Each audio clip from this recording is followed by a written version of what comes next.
And my personal preference would be that we not have Americans flying on these planes until we have a better understanding of what the cause of these now 2 very deadly crashes were.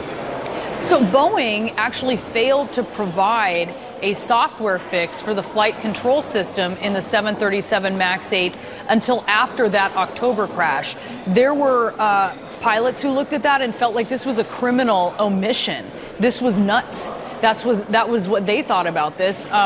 The software fix then, according to the Wall Street Journal, was supposed to happen in January, but then it was delayed in part because of that government shutdown, because the FAA was largely offline. What's your reaction to this revelation?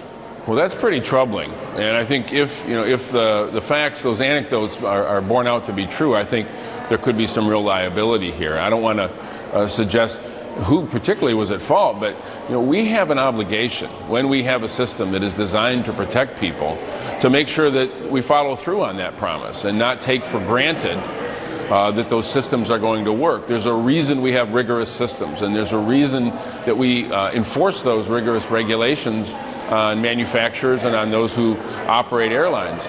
We have a good track record in this country. The reason we have a good track record is because of rigorous enforcement, and we ought to do that in every instance. And if it's not the case in this instance, I think there will be some very serious liability.